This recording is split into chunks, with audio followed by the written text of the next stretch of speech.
Hi guys, this is Patrick. True Power is Mine. This is a special report. I have Jane Elliott today. Thank you all for joining us. Today's show has been sponsored by APM Construction. Their phone number is area code 636-209-5044. For all your construction needs in the St. Louis metropolitan area, please give those fine folks a call. Now, anyhow, Jane, I called you earlier this week, and when I was setting up this meeting, and we was talking about Trump. I really want to start the show off there. I mean, I want to let all the new listeners know that this is Jane Elliott, the educator, the author. You know, she's been on many talk shows, has a lot of videos out here, and she is my cousin. She is my genetic sister in humanity as a whole, and just an all-around terrific lady. I give you Jane Elliott. Well, how do you do? I'm happy. I love that introduction. Could you write that down and I could read it wherever I go? Yeah, I could try. Since I'm a 30th to 50th cousin to every person on the face of the earth, I'll be more than happy to read that introduction. Awesome. I am so happy that you came back to the show once again to share your special insight. I do have a couple questions for you. I received some messages today. First off, I forgot the username, but I do remember the question. They asked, what is Jane's opinion on Trump's secret meeting with Putin? Trump's secret meeting with Putin? Yes. This man has no knowledge of government or governing, and very little knowledge of economics. No knowledge whatsoever of psychology. The man is a boy grown tall, and that is not what you want for a president, and you don't want that to be meeting with a man who is as manipulative, as cruel, as talented at destroying other people as Mr. Putin is. This man should never have had a moment in his life alone with that person without a tape recorder on. How he got away with that is more than I know. And why the people in our Congress are letting this happen is a mystery to me. I know those jobs in government. I know being a senator or a member of the House of Representatives is a good way to make a lot of money and live easy. But you are responsible for the future of this nation.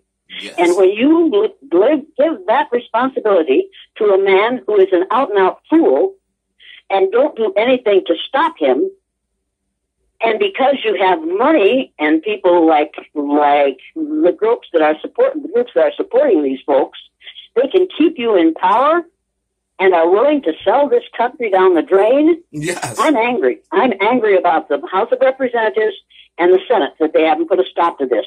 The Senate put a stop to Richard Nixon when what he was doing was obviously illegal. But he wasn't nearly as dangerous for this country as this man is. But also during Nixon era, we didn't have the legacy of 9/11, which allows a lot of the shenanigans to go along, you know, with or on their side. Like, for instance, back in the 70s, the police really couldn't lie to you. But nowadays, they literally can lie to you during an interrogation, and it's totally legal. So the dynamic of America has changed. And I think it's really changing for the bad. Everybody knows what he's doing with his money. Everybody knows that what he's doing. Have you seen the bear that somebody is selling with an American flag inside it? You unzip the bear, and there's an American flag, and you can wave it isn't a flag, it's a blanket that looks like the flag, and it has orange hair. Have you seen that on television? No It's way. Absolutely obscene. You are not supposed to use your position in the government to line your pockets, and that is what he's doing, and they're letting him get away with it. It makes no sense. This is un-American. What he's doing is un-American. But why is it because, and let's be honest and truthful on this show, because he flirts with white supremacy to such a degree? I think it's sort of like how the evangelist Christians say, well, you know, even though he's a heathen, he's God's tool. So because his basically the end goal is their agenda, do you think that's why they're not? What folks have to realize is that the evangelical and the way they have corrupted that idea is totally foreign to what the evangelical movement was supposed to be. Those of you who are evangelicals or who are being led to vote for someone because they say they are evangelical Christian need to read Frank Schaeffer's book, Patience with God. And you need to read it this week. Frank Schaeffer was the one who brought the evangelical movement to this country. His father, Franklin Schaeffer, started it in the UK. Franklin Schaeffer brought it to this country. He has now written several books about the fact that it has been corrupted to the point where it no longer resembles anything that they did in the UK with the evangelical movement. You folks are being grossly misled on this. Well, and if you think you aren't, then just get Frank Schaeffer's book. Or ask Frank Schaeffer to come and talk to your community. The man will come and talk to you. He'll charge you some money because he should. But you need to realize that you're being had badly.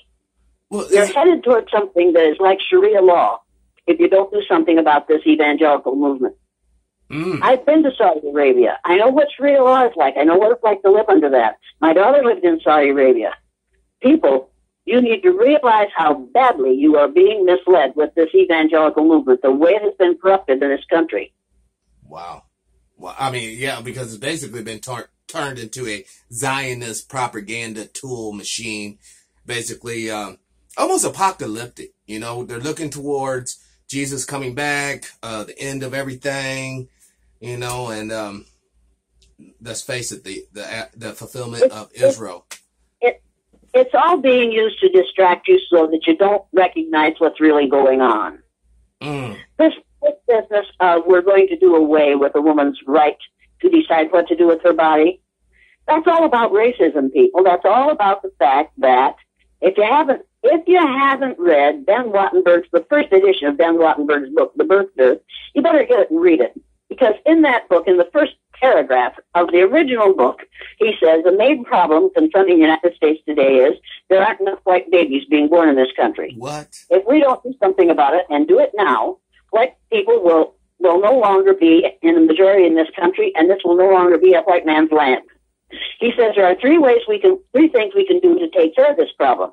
Number one, we can pay women to have babies, as they have been doing in Western European nations for years. Then he says, but we would have to pay women of all colors to have babies, so we don't want to do that. He says the second thing we could do is allow more legal immigrants into this country every year. He says, unfortunately, the vast majority of those wanting to come to this country today are people of color, so we don't want to do that. He says the third thing we could do is remember that 60% of the fetuses that are aborted every year are white. If we could keep that 60% alive, that would solve our birth dearth. Now, people, think about that. This taking away a woman's right to choose has nothing to do with sex, has nothing to do with saving those unborn children, has nothing to do with saving those embryos. It has to do with keeping America white. Right. Saving white supremacy. This is insane. This is absolutely insane. Number one, you have to remember that white is just a color. It's a skin color. It isn't a race. Right. If you don't learn anything else in your entire life, learn this. There's only one race on the face of the earth, and we're all members of it. It's the human race. We are all members of that race. There are 2,500 different skin colors on the face of the earth. Can any of you come up with 2,500 different names for races? You know you can't, and I know you can't. It's time to stop talking about racism and talk about what we're dealing with is ignorance. Yes. I'm tired of the ignorance of people thinking that you can decide whether a person is smart or dumb, valuable or valueless by the color of their skin. Because you see, the problem isn't skin color. The problem is people's ignorance about skin color. You can change your ignorance. You can't change your skin color. You shouldn't have to. But you can change your ignorance. And Right. It's time for people to change their ignorance. If you haven't read the book, The Myth of Race by Robert Wald Sussman, y'all better get it and read it. The Myth, M-Y-T-H, of Race by Robert Wald Sussman. It will blow you away and it will change your life. There you go. When you find out that every person on this earth is a 30th to 50th cousin to every other person on the face of the earth, and then you remember that in that Christian Bible it says, the family of man. We are all members of the family of man. That's what it's talking about. It's talking about the fact that we're all members of the same race. The idea of 4 or 5 different races came up after the Spanish Inquisition, when they realized suddenly they had killed some people they didn't mean to kill, but they couldn't tell what their religion was by looking at them. So they made a lot of mistakes. So they decided that in the future, they would decide who they were going to enslave or kill by skin color. And that's what we have been doing for 500 years now. I think it's time to give it up, don't you? Yes. Yes. It's time to give it up. It's time for us to unite as one species and fulfill our collective destiny and get off of Earth. I'm not hearing what you're saying. I don't know why it is, but you're coming through really garbled. Oh, can you hear me now? Is it better? That's a little better. Okay. Well, I was just saying, it's time for humanity to truly unite, work together, use the best of all of us, and develop a true, like, for lack of better words, spaceship, and get off of Earth. And, because science has told us, eventually the sun's going to explode. All right. So this isn't permanent anyways. We have to learn to get together so that we can collectively survive. We better learn to, if we don't, who was it said, if we don't hang together, we each hang separately. Yes. That's what's going to happen. And that's exactly what's happening right now. Our members of the House of Representatives are afraid to speak up against this dictator. Yes, the first dictator in chief. Where did their guts go? What happened to them? They've been neutered. They have been. Well, they seem to have lost. They seem to have handed in their backbones. Yes. When this man became our president. Well, I don't know why, and I don't know how, and I know it's about money, but you have to, eventually, you're going to have to meet your maker, folks. I don't care what your religion is. Yes. But you may eventually have to come up to the line and say, somebody's going to say to you, why did you do this? Why didn't you do this? Why did you let this happen? Tell me your reason for letting this happen. And I can't think of a logical reason for anyone allowing this monster to be president of the United States for 5 minutes more. It's when you said the money. A friend of the show, CI Cobra Immortal, came over to my house the other day, and he punched up on his phone the national debt clock. Right now, America's at $22 trillion. And then we punched up the world debt clock. Basically, every country except for China, which is at $12 trillion, is about $2 trillion in debt globally. That's every damn country that you can think of in your head.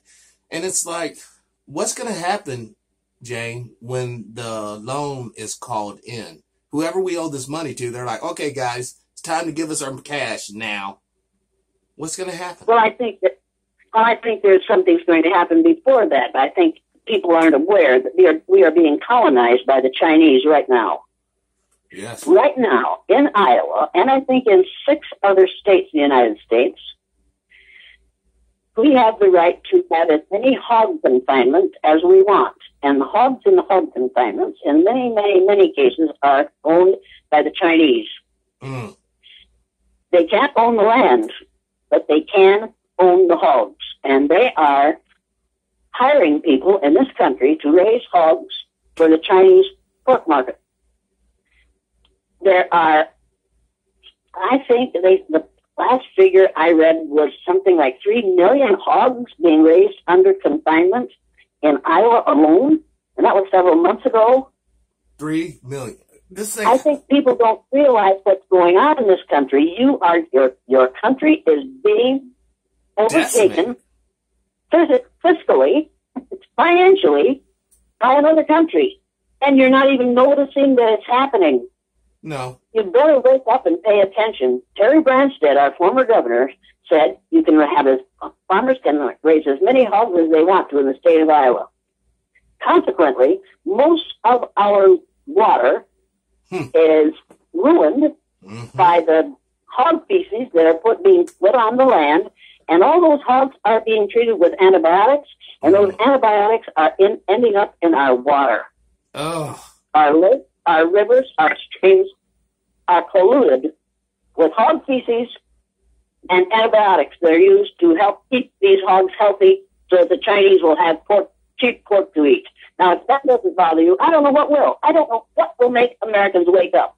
Well, most Americans, Jane, unfortunately, are too glued to the TV watching who's going to be America's top model or what type of scandal can I talk at the water cooler at work. They don't understand the principles. We're talking about principles. Earlier, when you mentioned our Senate, our representative failed us, that's because each of those individual senators and representatives are failing on a principle level. That means that they're not going the right way. They're choosing greed, or they're choosing to cover up some sort of blackmail situation. They're choosing the dishonorable way instead of standing up for our collective freedom, our collective rights, and our collective privilege that should be implemented throughout the society. All of us should share the same privilege, but we don't. We don't. I mean, I want to share a little story that just happened to me less than 45 minutes ago.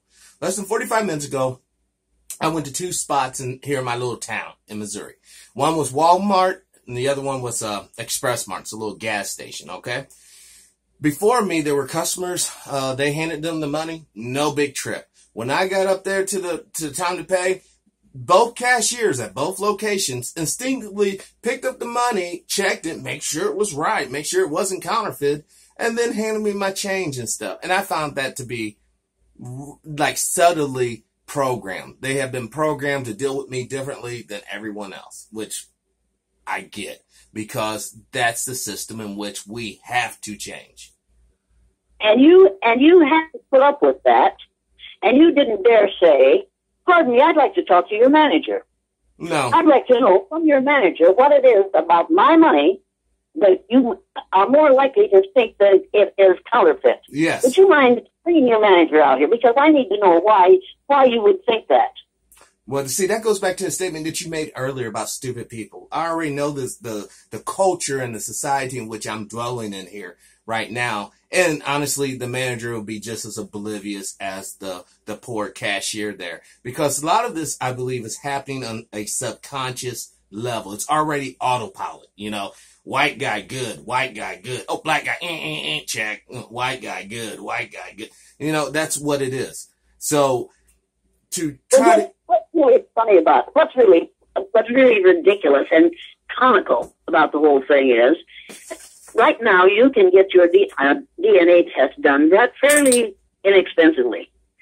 And when these folks start getting their DNA test done, to find out who their ancestors are, they're going to go back so far. If they go back far enough, they're going to find out that their ancestors came from Africa. Every one of them. Every single one of them. Because that's where human beings evolved. Right. So every one of us is a descendant of those first black women that evolved in sub-Saharan Africa from 300,000 to 500,000 years ago. That's the way it is. And anyone who says, well, I'm not one of those, then you're saying that your great-grandparents came from outer space. And you need to ask that person, which of your grandparents came from outer space, and what comet did they come? What planet did they come from? Because if they don't have a black ancestor, they aren't human. They're not Earthlings. They're from another planet. It's time for us to get over this. It is. I mean, it's so funny that you mentioned that. The next person who says to me, well, my parents are biracial, I'm going to have to say, and which of your parents came from outer space? And they're going to look at, and then somebody's going to say, well, I don't believe in evolution, I believe in the creation story. And that'll be really fun for them. Oh, yes. Because in the Bible, it says the first man was made out of dirt at the Garden of Eden, where the soil was black. Yes. So the first man was obviously black. The first woman was made out of Adam's rib, with all bone tissue is white because made out of calcium. So obviously the first family was a black man and a white woman, according to the creation story. Now that will drive people crazy right away. Yes, it will. Yes, it will. And rightfully so. Read the Bible. I said that to a woman in an airport just this last week, and I missed my flight because I was talking to her. Oh Lord, not even beyond that. And she said, the first man wasn't made out of dirt. Where did you hear that? I said, isn't that what's in the Bible? I've never seen that in the Bible. And I started to laugh because I thought, oh my Lord, she only reads the portions of the Bible, the words in the Bible, that she is able to digest comfortably. Yes. Yes. Yeah. And that was too much for her. I hope she went home and read the Bible, and she'll find out that in the Bible it'll say dust, but dust in the Bible, in that book, that's talking about the dirt that God out of which God fashioned a human being. And the first one was black, according to the creation story. Now, you can either believe it or not. Like Ripley. Yeah. Don't preach it if you can't believe it. Well, she won't. She's willfully ignorant. The lady that you was talking Of course to. she won't, but then she'll look for it. She will find in the Bible the mention of the family of man, and she'll have to think about that. But you see, we white folks are good at changing the environment to fit our needs. It's one of the first things we do. When we white people go into a new environment, the first thing we do is adjust the environment to fit our needs. When people of color come into a new environment, they adjust their needs to fit the environment. But we white folks change the environment so that we'll be comfortable. We have even done that with God. We have made God into an old white man with a long gray beard that looks like Charlton Heston playing Moses. And we made the baby Jesus, who was born in the Middle East, of a Middle Eastern Jewish woman, into a blue-eyed, blonde-haired baby who looked like the Pillsbury Doughboy. I mean, we're good at these things. Yes. Yeah, and write that in the history books as if it's the holy gospel. You know, and it's total ignorance, and in fact, it is self-imposed ignorance. If you still believe this stuff after you learn to read, and if you still believe this stuff at the age of 15, that is self-imposed ignorance, and you are asking to be ignorant, and you want to remain ignorant. It's easier to remain ignorant than it is to get some more education and really think about what's going on in this world and what has gone on in this world. Yeah, there is no way thinking people, and I have some relatives who are among the ones who voted for Donald Trump. There's no way a thinking person could put that man at the head of this government. Well, it's sort of like, going back to the ignorance, you know, Orwell said that ignorance is bliss. You know, he always was fearful that we would come to a point to where people couldn't read books by choice, you know, because the government, these books are deemed, you know, unworthy. You can't read them. They're subverted or whatnot, right? But honestly, we have gotten to a point to where Google and all the internet has made information so abundant that, you know, I have done a survey this week, Jay. I asked 7 of my coworkers and about 10 random people I met on the street, you know, do you read books? Do you read books on the regular? And 100% of them said no. 100%. Well, when Ronald Reagan was president, he said he hadn't read a book since he graduated from high school. Oh, my God. No wonder he abolished education. I thought that was really interesting. And he's the one, of course, who started this Make America Great Again. He wanted to take us back to the 50s. Well, the 50s were great for white males. They weren't worth a damn for the rest of us. Right. But they were really good for white males. And now when this one says Make America Great Again, what he really means is Make America Hate Again. That's exactly what he means. He wants to create a situation in which we go back to hating one another on the basis of skin color, gender, age, and religion. Yes. And if he can create those, if he can keep separating us, then he can rule. We are easy to control if we have an enemy. So he has picked out these people as our enemies. He goes through the list. Folks today, young people, middle-aged people, do not remember that that's exactly what Hitler did. Wow. He divided us, he divided his country, and then he conquered it by dividing us. And that's exactly what this man is doing. And he isn't doing it because he's smart about it. He's doing it because somebody said, Bannon said to him, here's the way to destroy this government. It's almost like he he's a Trojan horse. We need to destroy this government. And that's exactly what he's doing. I don't think people have any idea how quickly you can lose your democracy if you don't protect it. Oh gosh, yes. What did Thomas Jefferson said? Every time, from time to time, the tree of liberty has to be, fed blood or something like that. Basically, blood has to be shed to ensure that your rights or your freedom is sustained. I didn't hear what you said. Oh, the quote that Thomas Jefferson had made about from time to time the tree of liberty or something has to be given blood or something. Blood. Yeah, it's watered with the blood of the citizens who refuse to allow it to be destroyed. Yes. Now, I remember the Second World War. See, I'm old. You can't trust old people. We remember too much. And when this nonsense is going on, and we say, wait a minute, we've seen this before, and here's what happened when this happened before, and here's why you have to put a stop to this now. People look at me like, well, there she goes again. She doesn't realize that we're in a new century now. But I remember you. Those who forget the mistakes of the past are doomed to repeat them. Yes. And we have forgotten the mistakes of the pre-Second World War days. And we are doomed to repeat what happened before and during and after the Second World War. Well, I think a lot of that is because a lot of Nazis really believe that in many ways the Nazi apparatus or the organization, the machine, actually somehow kind of won that war and kind of came out intact. Yeah, Hitler died apparently in the bunker or whatnot.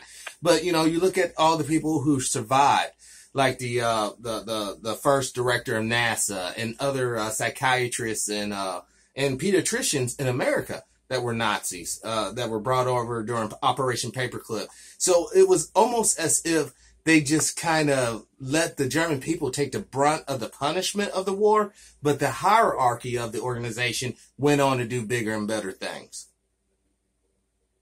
I don't know about that, but I know that those people who came out from that learned things that we ought to be listening to. Yes. And we aren't. Hello? Hello, I'm still here. Okay, I didn't know. Sometimes this phone just clicks off for no apparent reason. I'm sure it's our NSA buddies. It probably means it's time for you to stop listening to me now. No, we've had some, I've actually had a guest on. I really would like to have a time where I can get you and him on. His name is Wayne Madison. He is a journalist. He broke so many stories. Actually, he was on this show and he said, and I'm verbatim, that Vice President Pence and his wife went to a Christian conversion retreat. That's where they met. So in other words, Pence had to have been homosexual to attend this event, and his wife was a lesbian, and that's how they kind of met. And that's why he freaks out when he talks about homosexuals and all that, is basically because he is one. So, Wayne has so much information, so much knowledge, and it's like, when we're talking about Trump and we're talking about this, the whole image of him, it's not just him. You got to understand, he has a whole goon squad below him that's actually implementing his philosophy, his ideology. And it goes back to the Putin and Russian collusion thing. If we find out that he truly is a puppet, then we have to understand who is the puppet master. Is it the Rothschilds, the World Bank? Or is it, some sort of, just this whack job communist such as Putin? Or who is really pulling the strings here with this guy? Because when he says statements like there's good on both sides at the Charlottesville massacre or death or rally or whatnot, that has to strike up chords in people's hearts and souls. But like you said, this guy is going down the wrong path. He's going down a Hitlerian type deal where, if we are all divided like this is some sort of huge prison, you got the blacks, you got the whites, you got the Latinos, you got the Mexican, or the Asians and whatever, we will never be united in the common cause of freedom. And I love the notion of freedom. That's what we all should be striving for. But I want the freedom to worship as I please. I want the freedom to use my body as I please. Yes. And if you don't like what I do with my body, you take care of yours and I'll take care of mine. Yes. Yes. And don't tell me that you have the reason you're telling women that they can't have an abortion is because you care about those infants, because you care about that embryo until it's a baby. And then we take away programs for women and infant children. Yes. So don't tell me. Don't even go down that way. We don't care about that child after it's born. In fact, we say to the mother, you had that kid, now you take care of it. Yes. But we insist that she had it. Now, if we insist that a woman who gets pregnant has to carry that pregnancy to term and has to have that baby, then if we're going to punish that woman for that act, that sex act, then we should also make the man equally responsible. And I think it's time to pass a law that says that if a male contributes to an unwanted pregnancy, then he must submit to involuntary vasectomy so that he won't contribute to another unwanted pregnancy. Now, vasectomy is done in the doctor's office. It's relatively painless, and it's reversible. Pregnancy is not reversible. Once that baby is born, you're a mother for life. Yes. And it takes 9 months to get that child. We are holding the woman responsible for the sex act, what happens as a result of the sex act, and the man is just, it's a case of, well, boys will be boys, but women will be mothers. But now some, in modern times, you got to understand how child support works, Some women use this, I carried a baby for 9 months as a precursor to getting a check for 18 years. I mean, it's a horrible situation where we have people on both sides of the fence using the babies as kind of a tool to get economic gains. And I say, if we just do away with the economics part of it, let the babies come. If the woman want to have the baby, that's great. If she doesn't, then that's where society should step up. And then we have true orphanages, staffed with people who truly care, not just, people, this is the only job I can get.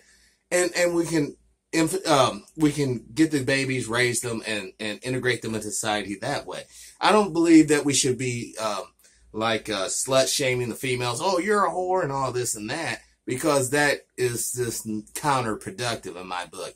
Look, things happen, and sometimes, if we separate ourselves from our Judeo-Christian or our Muslim background and maybe interject a Hindu or Middle Eastern, you can see where, some people reincarnate into certain lives to fulfill their overall life destiny by going through certain things. So, I mean, it's really complex and it's really convoluted, but the bottom line is, if you're doing right and you're doing right, then everything else around you typically takes care of itself. All right?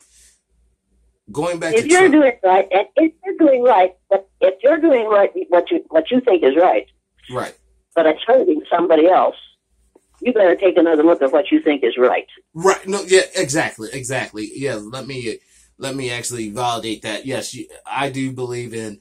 We should not interject. Like, no matter how religious or non-religious I may or may not be, my internal thoughts should not be projected on others to live up to my standards, because at the end of the day, most of the people who are claiming to be this, that, and the third are not living up to their standards in that particular religion or theological tradition anyways. So we have to get away from this ideal that somehow laws are going to make people perfect and come to accept that there are imperfect people that can better themselves, sort of like your father when he was 56. And he saw the experiment that you did, and he actually changed. He metamorphed himself. See, he literally became a new individual on this earth because he learned from his daughter's example. Well, if you're not given enough time because some committee deemed you irrelevant and they execute you or put you away, you will never experience the joy of being truly educated and being truly changed as the individual. Well, see, I have a problem with many of the things that we good Christians do. We say we believe in the golden rule. Right. Which says, do unto others as you would have others do unto you. In other words, treat others the way you want to be treated. Well, that isn't the way the golden rule was written originally. Originally, it came out of Chinese philosophy, and it said, do unto others as others would have you do unto them. In other words, treat others the way they want to be treated. Yes. And in order to find out how someone else wants to be treated, you have to ask them, you have to listen to their response, and then you have to do what they ask you to, as long as it isn't indecent, immoral, or illegal. Yes. As you see, if you're a good Christian, you can say, well, I treat you the way I want to be treated. Is that good enough for you? No, it isn't. I happen to know that not everybody wants to be treated the way I want to be treated. And I don't have the right to treat them the way I want to be treated. Now, right. If you think that's what you're doing, I would say to all the listeners of this program, if there are in the U.S. now, that if you are a white person, if you would like to spend the rest of your life being treated the way this society treats our black citizens, please raise your hand and hold it up in the air for the next 10 minutes. Now, the chances are pretty good that none of you are raising your right hand, because none of us white folks want to be treated the way society treats our black citizens. We don't want it for us. So I want to know why we are so willing to allow a man to be in the presidency who wants to keep those brown-skinned people out of this country, and who has called those who don't look like him absolutely ugly names on the basis of his ignorance about skin color. We do not treat others the way we want to be treated. The world would be a different place entirely if we white people had to live with being treated the way we treat others. Because we don't treat others the way we want to be treated. Absolutely. We treat others the way we want to treat them, not the way they want to treat us. Right. And that is the basis of white supremacy. Is that I don't believe in the golden rule. I believe in the platinum rule. The platinum rule says, treat others as others would have you treat them. Do unto others as others would have you do unto them. In other words, communicate with other people. Yeah, and that's what the platinum rule requires, that we communicate with one another. The golden rule says that white folks don't have to; they can just assume that everybody is happy to be treated the way white people want to be treated, want to treat them, not the way white people want to be treated, but the way we want to treat others.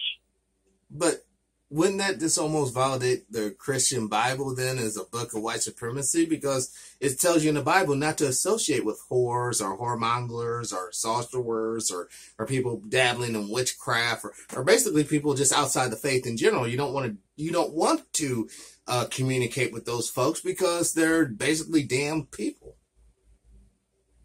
Well, you know as well as I do that we can use the Bible to justify whatever we want to do. And we've been doing that for 2,000 years. Absolutely. We have been using holy books to justify unholy behaviors. And right now, we're doing it more than we have in my lifetime in this country. I mean, is it okay? Let me break this down. Is it because the white nationalist movement or ideology has been proliferate to young white folks? Because it's not old white folks doing this; it's young. No. It's because we had 8 years of a black man in the White House, and our white supremacists and those people who have been led to believe all their lives that if you're white, you're all right.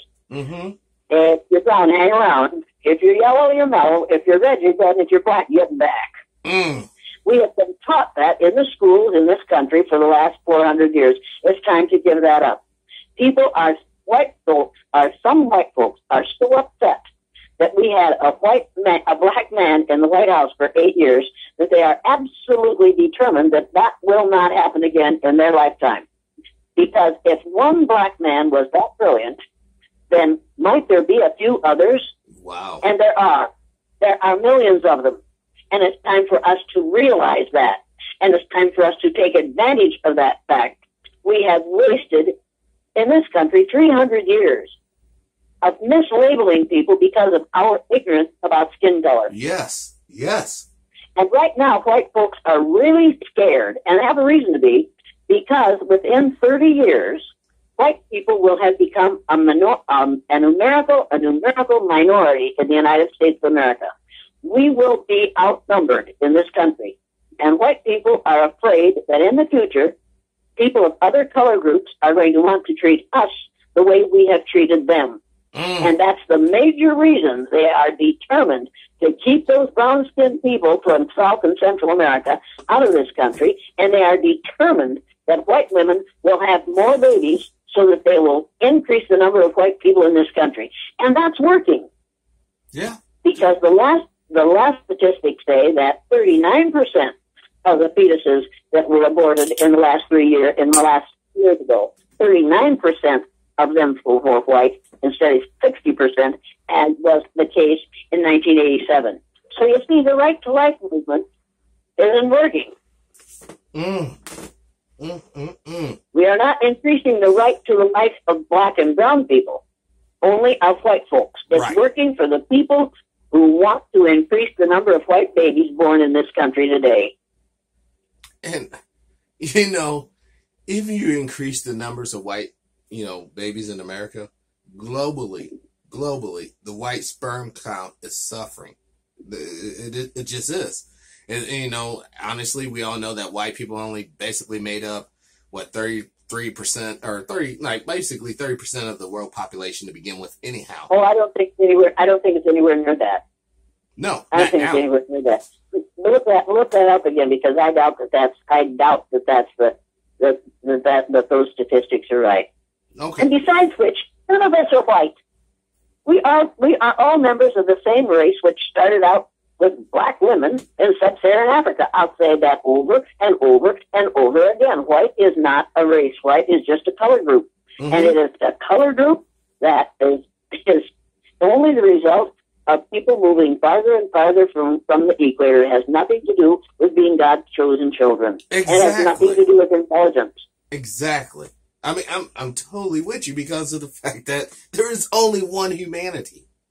There's not several different humanities. There's just one. Either we participate in it or not.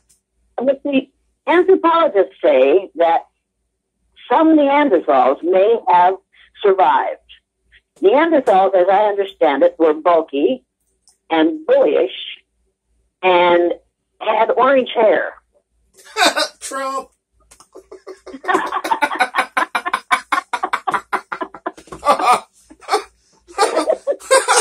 Trump, all the way. You need to take a look at that. That may be the explanation for what he does and doesn't know. The boy's just genetically weird. He's a Neanderthal. Well, he's Neanderthal. And most of the vast majority of people on the face of the earth are Homo sapiens. But there are a few Neanderthals, and I think our president may very well be one. Well, yeah, and it's so funny because when C.I. was over here, he brought up a very good point. When they were having the kneeling with Kaepernick, Trump spoke out against that. When Kanye West, or not Kanye, or P. Diddy said something about him, Trump spoke out. He's so quick to speak out against black people who criticize him. But when Eminem said something, the white rapper, he was silent. Nothing but crickets. You know what I mean? That act right there validates so much. It shows you where Trump is coming from. This guy, if you really look at his moves, it's almost like he's building a global network of white supremacists. Meeting with Le Pen, meeting with Putin, meeting with all these other characters. It's like, what's really going on here? Is this sort of like some sort of Marvel movie? Trump's really the head of Hydra or whatever, and the hammer's about ready to come down, because that's highly unorthodox for an American president to speak with a Russian president behind closed doors. It's just, I just cannot wrap my head around how could that have been allowed to happen. Well, I can't wrap my head around the fact that he is allowed to do things as the President of the United States that are outlawed by the Constitution. He is breaking the law. He is getting away with it. He is getting away with it because the members of the House of Representatives and the Senate won't do anything about it. And if they allow him to appoint another member of the Supreme Court who has already said that things that I am absolutely opposed to, if he is allowed to appoint another member of the Supreme Court with those attitudes, we are on a really downhill path in this country.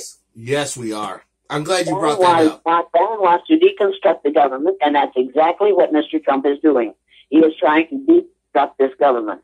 And if you listen to the people who work in the White House, they say there are lots and lots of empty offices because he hasn't filled those positions, because he thinks that he has the power, he has the knowledge, he has the ability to run the government of the United States. He doesn't have the power, he doesn't have the ability, he doesn't have the common sense to take care of his own life.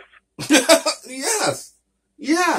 I'm serious about this. He doesn't even manage his own life, but he thinks he can manage this country.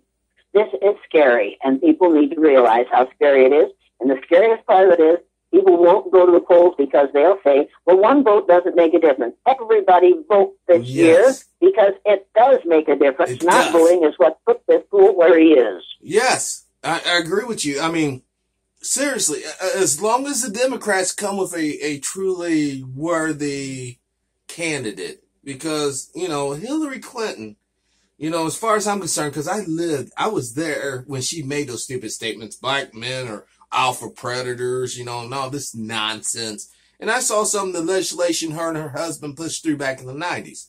She was not my person of choice, ever. Because I had to hold my nose and vote for her, and I literally held my nose and voted for her because it seemed so much better. And I didn't want to vote for her because of her statement about young brown and black males are super predators and need to be brought to heel. Yes. My brown and male friends are not predators and are not animals, and they are fully functioning human beings who have as much right to be in this country and on this earth as she does. Amen. And to be treated fairly. So I had a whole lot of trouble voting for her. But it was either that or this one. People, we made a huge mistake. Yeah. Huge mistake. And it has to be rectified. And it can be rectified in the fall by voting in people who will not follow Mr. Trump's, who will not follow his lead. Because he's leading us into a terrible situation here.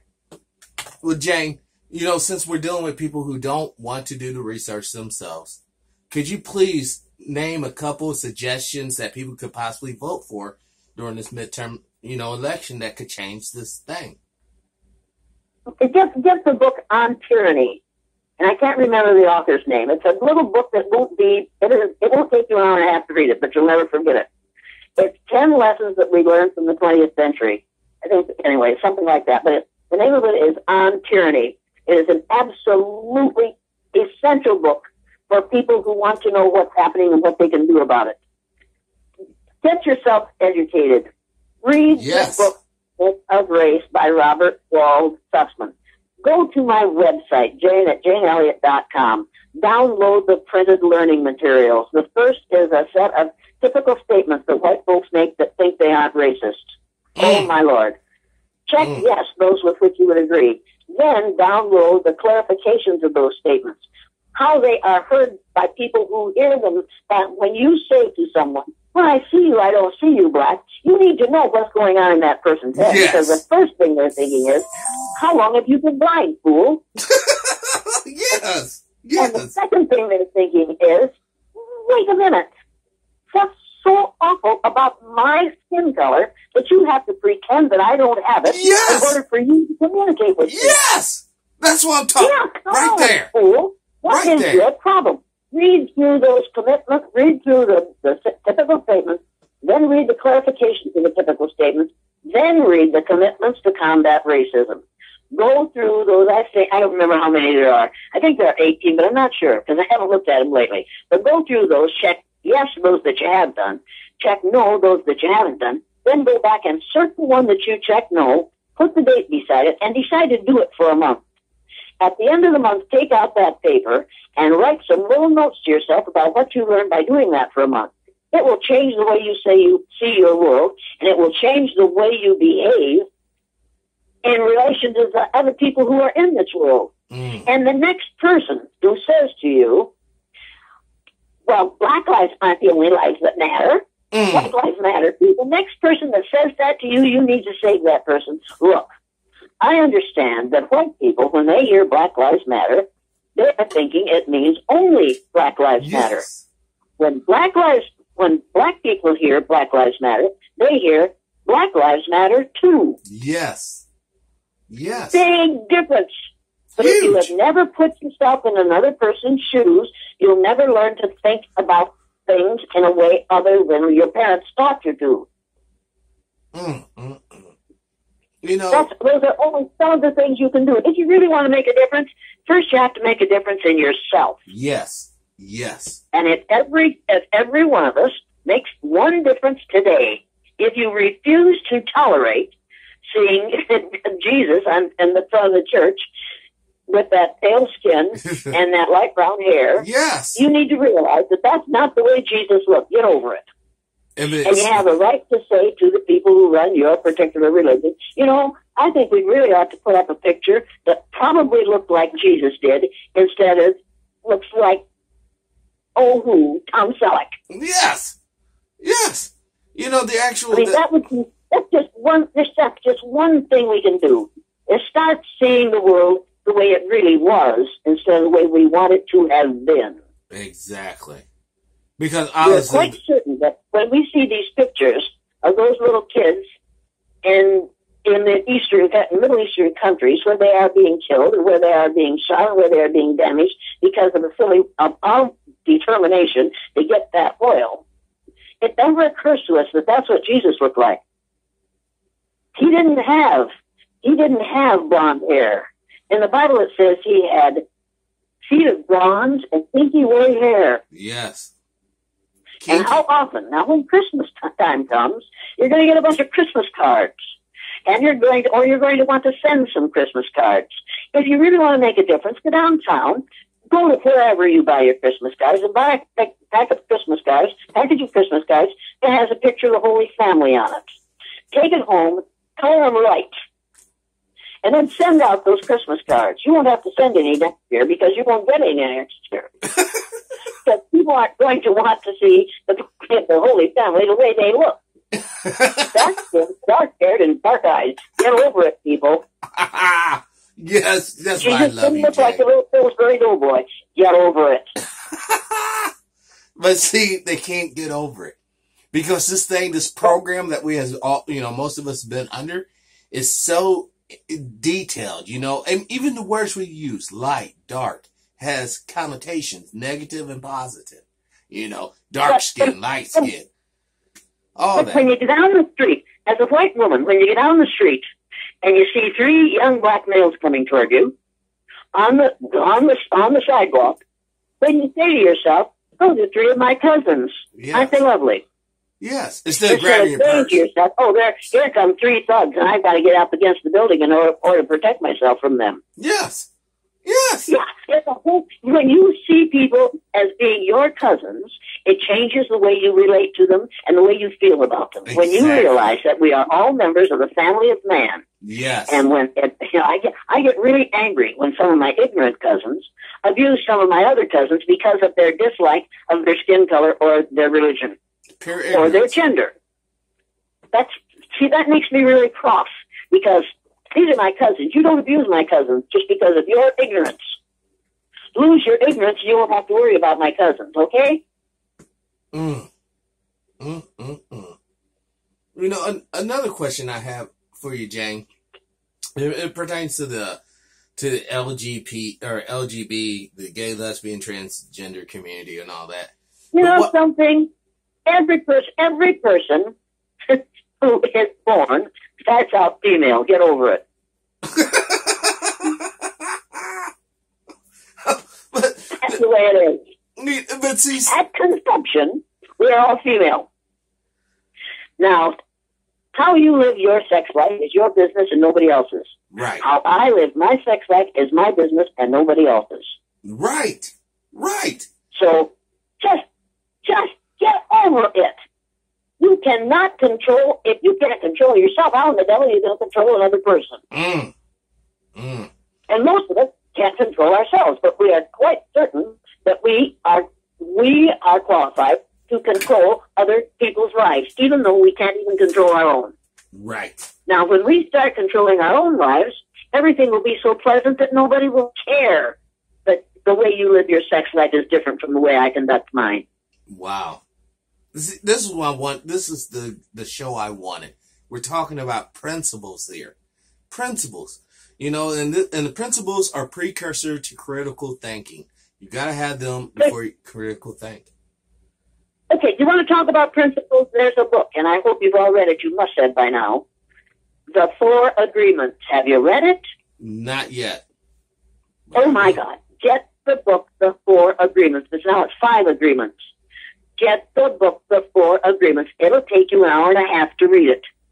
And then you'll go back and say, "Oh, my Lord, I didn't do this, I do this, I don't do this, I don't do this." You need to read the book, The Four Agreements. Four Agreements. And then the next time somebody like me starts to run her mouth, you'll say to yourself, wait a minute, you're supposed to be careful about the words you say. Yes. You say, yeah, I'm supposed to criticize other people. You aren't supposed to say things that you aren't sure are absolutely aren't sure are true.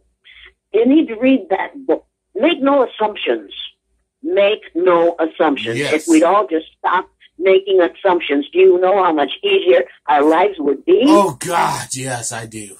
I do. If we would be impeccable with our words, if we would make no assumptions, if we would do our best. And I always forget the fourth one. I don't know why. But now there's a fifth one that says live in the moment. Live in the now. Do what you can now to make life better now, not just for yourself, but for people around you. Yes. We could change the world if we just obey those 5 agreements. Get the book, The Four Agreements, and read it, and then practice. You just practice one of them. That would be good if you just practice one of them. See, that's what I'm talking about. Look, I want life-changing content, and this is what we've been talking about. There's I see it right now. There's some girl in New Mexico right now, finally, found my channel, listening to this video tonight. And I want that individual, not male, female, I don't care, that individual to actually act on the things that we're talking about tonight and make a life change that will ripple throughout humanity. That is what I'm shooting for. We could change the world if we chose to. And if you think that one person can't make a difference, then you look at what Donald Trump has done. And then tell me that one person can't make a difference. Hitler was just one person. Yes. Franklin Roosevelt was just one person. The difference is Hitler did the wrong things for humanity. Franklin Roosevelt did many brilliant things right for humanity. Yes. One person can make a difference. Yes. And the thing I hear about,